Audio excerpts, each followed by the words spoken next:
Informasi berikutnya, Saudara, mantan Menteri Perdagangan Thomas Lembong menjalani sidang perdana kasus dugaan korupsi impor gula di Pengadilan Tipikor Jakarta. Kasus yang menjerat Tom Lembong ini disebut menimbulkan kerugian negara hingga 578 miliar rupiah.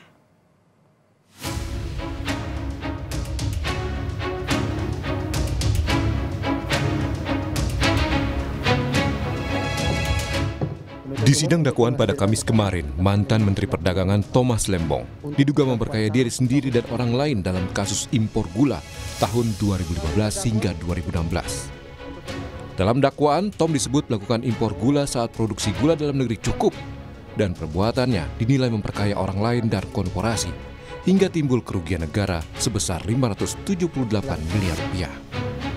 Perbuatan terdakwa Thomas Trikasih Lembong bersama-sama dengan Charles Sitorus, Tony Wijaya NG, Den Suryanto Eka Prastia, Hansen Setiawan, Indra Suraningrat, Eka Sapanca, Wisnu Hendraningrat, Hendro Giarto Atiwo, Hans Farita Hutama, Ali Sanjaja Budidarmo, sebagaimana diuraikan tersebut di atas telah mengakibatkan merugikan keuangan negara sebesar 558.408.740.970 rupiah, 36 sen yang merupakan bagian dari kerugian keuangan negara sebesar 578.105.411.622 rupiah.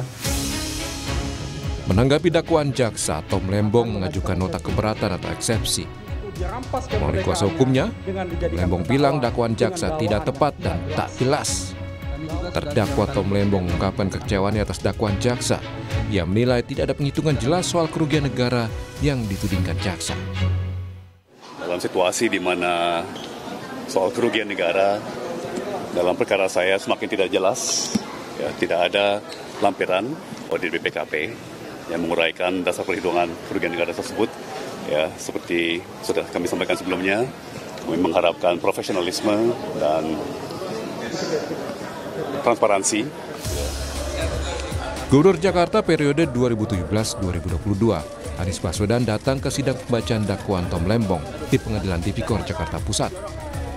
Anies datang untuk memberikan dukungan moral kepada Tom Lembong yang menjalani sidang perdana kasus gula impor. Anies berharap majelis hakim akan beri putusan yang objektif kepada Tom Lembong.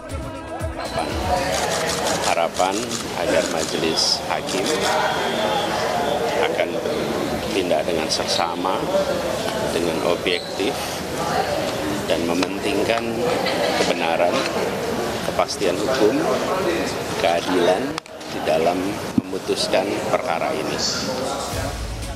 Dalam kasus dugaan korupsi impor gula, Jaksa Agung sudah menetapkan 11 tersangka termasuk Tom Lembong.